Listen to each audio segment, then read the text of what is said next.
Assalamualaikum warahmatullahi wabarakatuh. Saya Adi Ramadhani dari kelas PTIA ingin melakukan suatu kultum tentang kepentingan sholat. Saudara-saudara sekalian yang saya hormati, saya ingin memulai dengan satu pertanyaan. Jika Anda diberi akses langsung untuk bicara setiap hari dengan pemilik segala kekuasaan, penentu rezeki, penjaga keselamatan, apakah Anda akan menyanyiakannya? Tentu tidak. Tapi sayangnya, banyak dari kita justru meninggalkan sholat yang merupakan akses langsung untuk melakukan hal itu. Hari ini, saya tidak akan menyampaikan kultum dengan bahasa klise. Saya ingin memandang sholat sebagai investasi cerdas dalam hidup, bukan beban, bukan rutinitas kosong, tapi alat transformasi nyata. Dalam hidup ini, semua orang mengejar ketenangan, fokus, dan arah hidup yang jelas. Tetapi kita sering mencarinya di tempat yang salah. Sibuk mencari uang tapi gelisah. Sibuk mengejar pencapaian tapi kosong. Sibuk berburu validasi tapi tak tenang. Padahal Allah sudah memberi satu cara untuk menyembuhkan hati dan hidup kita ke sumber makna, yaitu sholat.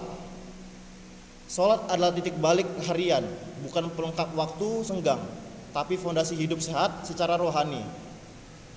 Sholat itu seperti menekan tombol reset 5 kali sehari. Coba bayangkan, di pagi hari kita mulai dengan subuh, saat seluruh dunia masih tenang. Di tengah kesibukan kita berhenti sejenak untuk zuhur dan juga asar, agar kita tidak kehilangan arah. Lalu menjelang malam, kita turunkan tensi dunia dengan maghrib dan isya. Sholat menjaga kita dari kesombongan, keterburuan, dan kelalaian. Tanpa sholat, kita hanya hidup dalam mode otomatis tanpa kesadaran. Banyak orang berpikir, saya belum sempat sholat. Tapi sebenarnya bukan soal sempat atau tidak, ini soal prioritas. Kita selalu punya waktu untuk hal yang kita anggap penting. Dan ketika kita tinggalkan sholat, kita kehilangan kompas moral. Kita mulai terseret oleh emosi dan ambisi duniawi. Kita jauh dari rahmat dan perlindungan Allah. Dalam jangka panjang, meninggalkan sholat akan berdampak pada hati, pikiran, dan kemudian kehidupan sosial kita. Orang yang meninggalkan sholat bukan hanya kehilangan pahala, tetapi juga kehilangan pegangan hidup.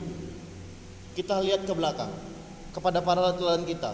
Rasulullah SAW, meski sibuk memimpin umat dan berperang, beliau tidak pernah meninggalkan sholat.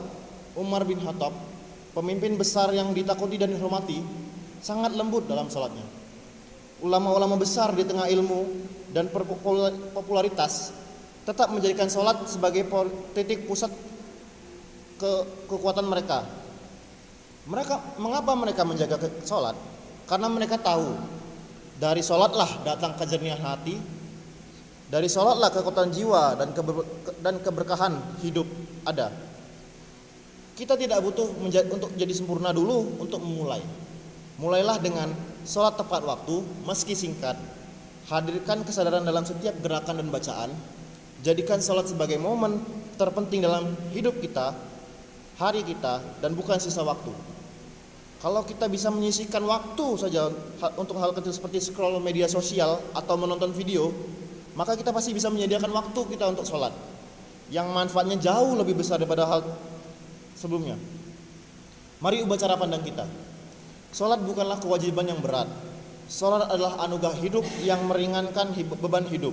Dan ingat satu hal ini, jika ingin Allah memperhatikanmu sepanjang hari, maka mulailah hari itu dengan memperhatikan panggilannya, yaitu adalah sholat. Semoga kita menjadi orang-orang yang senantiasa menjaga sholat dan menjadikannya kekuatan utama dalam hidup. Wassalamualaikum warahmatullahi wabarakatuh.